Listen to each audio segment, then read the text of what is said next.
Ce grand rendez-vous tripartite du secteur maritime sénégalais constitue une occasion privilégiée pour passer en revue les enjeux du moment. Il s'agit en effet de mettre en lumière les défis auxquels fait face le secteur. La rencontre de ce jour, qui fait suite à la grande conférence sociale organisée par le ministère du Travail, de l'Emploi et des Relations avec les institutions, doit représenter bien plus qu'un simple cadre d'échange. Ce grand rendez-vous tripartite du secteur maritime est une belle opportunité pour construire des solutions durables face aux défis du moment, qu'ils soient d'ordre social, économique ou environnemental. La rencontre tripartite de ce jour témoigne de notre volonté commune d'aborder ces défis de manière concertée, avec un dialogue social fort, constructif et respectueux. Il ne saurait y avoir de progrès durable dans notre secteur sans la participation active des trois composantes que nous représentons ici aujourd'hui. C'est important, lorsqu'on est dans un secteur, de pouvoir en réunir les différents acteurs et réfléchir très profondément sur les questions stratégiques. Je pense que pour cela, le directeur de l'ANAM doit être remercié. Et ça, je ne le remercie pas par rapport aux relations personnelles que nous avons, mais quand même, il faut le reconnaître, ce genre de rencontres sont des rencontres stratégiques. Le gouvernement, le patronat et les représentants des travailleurs ont saisi cette opportunité pour souligner l'importance de ce secteur hautement stratégique. Des doléances ont été formulées en vue d'améliorer les conditions de vie et de travail des gens de mer et soumises à l'attention des autorités de tutelle, qui ont promis d'y apporter des solutions.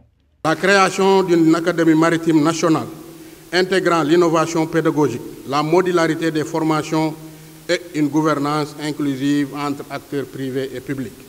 Le renforcement des capacités pédagogiques avec un accent particulier sur la qualification continue des infrastructures et la mise à jour des référentiels de formation. La mise en place d'un cadre de financement durable en synergie avec les partenaires techniques et les opérateurs économiques du secteur maritime. Ce que nous demandons, ce ne sont pas des privilèges. Ce sont des ajustements concrets, réalisables, pour permettre à ces femmes d'exercer simplement le métier pour lequel elles ont été formées. Cela passe par une meilleure coordination entre les écoles de formation et les armateurs, par une réflexion commune sur les conditions d'embarquement et par une volonté partagée d'inclure les femmes marins dans toutes les composantes de la flotte, y compris dans l'offshore. Nous ne cherchons pas à être favorisés, mais à être considérés. Nous ne voulons pas de traitement de faveur, mais des conditions de travail décentes, sûres et inclusives. Nous voulons être là où tout se décide, à bord, dans les directions techniques, dans les ports, sur les plateformes, dans les bureaux, dans les instances de décision.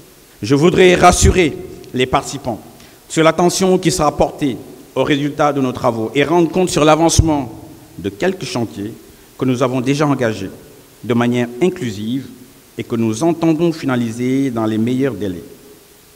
La professionnalisation des capitaines, seconds capitaines et marins, artisans, d'embarcations non pontées, le Code de la marine marchande, la Convention collective offshore, la révision de la Convention collective de la marine marchande section commerce, l'édification de la maison du marin et la création d'un comité sénégalais pour le bien-être des marins.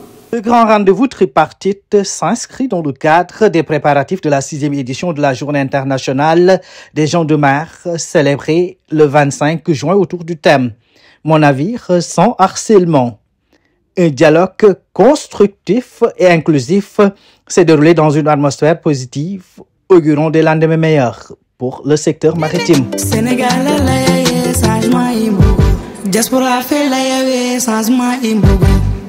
Jomai nyajanda ngonang, bana pale pa dagwan tangonang.